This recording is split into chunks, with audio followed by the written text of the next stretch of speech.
1 Corinthians 9. Paul's writes as an apostle. Am I not free? Am I not an apostle? Have I not seen Jesus our Lord? Are you not the result of my work in the Lord?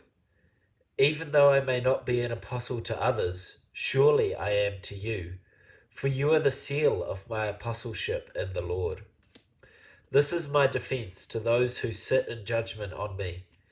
Don't we have the right to food and drink?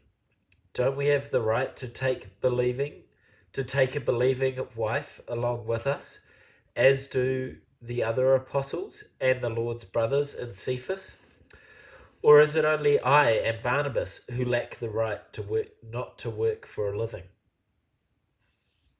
Who serves as a soldier at his own expense? Who plants a vineyard and does not eat its grapes? Who tends a flock and does not drink the milk? Do I say this merely on human authority? Doesn't the law say the same thing? For it is written in the law of Moses, do not muzzle an ox while it is treading out the grain. It is about an oxen that God is concerned. Surely he says this for us, doesn't he? Yes, this was written for us, because whoever ploughs and threshes should be able to do so in the hope of sharing in the harvest. If we have sown spiritual seed among you, is it too much if we reap a material harvest from you? If others have this right of support from you, shouldn't we have it all the more? But we did not use this right. On the contrary, we put up with anything rather than hinder the gospel of Christ.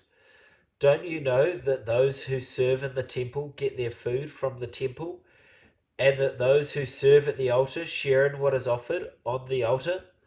In the same way, the Lord has commanded that those who preach the gospel should receive their living from the gospel.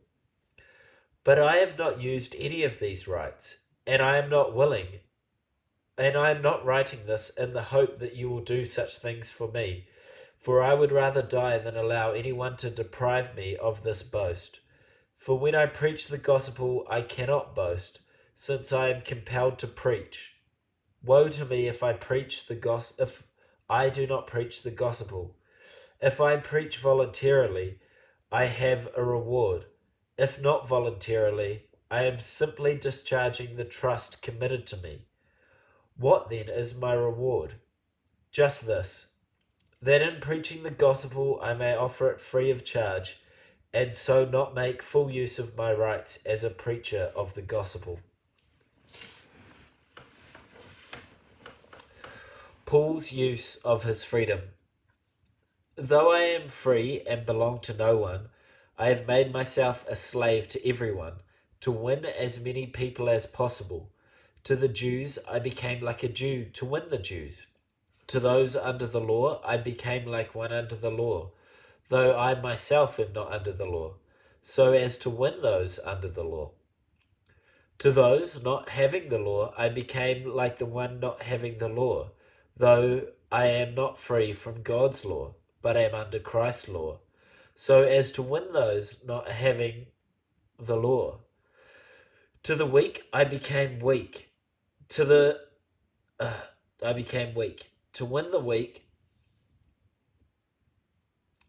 To the weak I became weak to win the weak. I have become all things to all people, so that by all possible means I might save some. I do this for the sake of the gospel, that I may share in its blessings. The need for self-discipline.